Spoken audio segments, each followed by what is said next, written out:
The pilots of a plane that crashed last month in Pakistan, killing 98 people, were preoccupied by the coronavirus crisis and tried to land with the aircraft's wheels still up, according to initial official reports.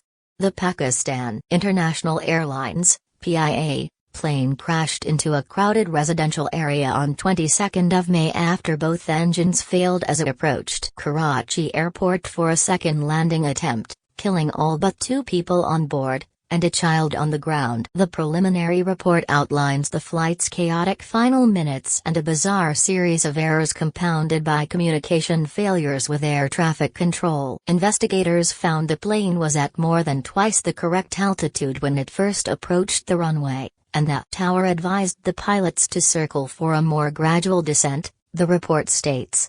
But, instead of going around, the pilots attempted to land anyway, even though they had raised the landing gear. Air traffic control saw the Airbus A320's engine scrape the runway with a shower of sparks, but did not tell the cockpit. The badly damaged engines failed as the plane turned to attempt a second landing. Pakistan's aviation minister Ghulam Sarwar Khan told Parliament the pilots had been discussing the coronavirus as they attempted to land and had disengaged the craft's autopilot. The pilot and co-pilot were not focused, and throughout they were having a conversation about corona. The virus was on their minds. Their families were affected and they were having a discussion about it, Khan said. Unfortunately, the pilot was overconfident, the minister added. Khan also pointed to a troubling review of pilot credentials that is bound to reverberate through the country's airline industry. He said a probe last year found that 262 of Pakistan's 860 active pilots had fake licenses or had cheated on exams, including an unspecified number of PIA pilots. The crash investigation team, which included officials from the French government and the aviation industry, analyzed cockpit data and voice recorders. Pakistan's deadliest aviation accident in 8 years came days after domestic commercial flights resumed following a 2-month coronavirus lockdown. According to the report, the plane had been on the ground for 46 days during that time.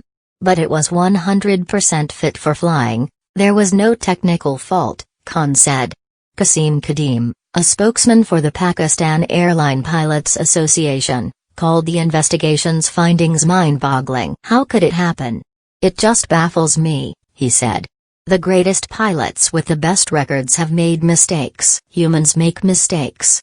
Many passengers were traveling to spend the Muslim holiday of Eid al-Fitr with loved ones. Buildings were torn apart after the plane's wings sliced through rooftops, sending flames and plumes of smoke into the air. Khan said 3 people on the ground were injured, saying for the first time that a young girl later died. A full report is expected to be released at the end of the year, with advanced analysis of the aircraft wreckage still ongoing. Pakistan has a checkered military and civilian aviation safety record, with frequent plane and helicopter crashes over the years.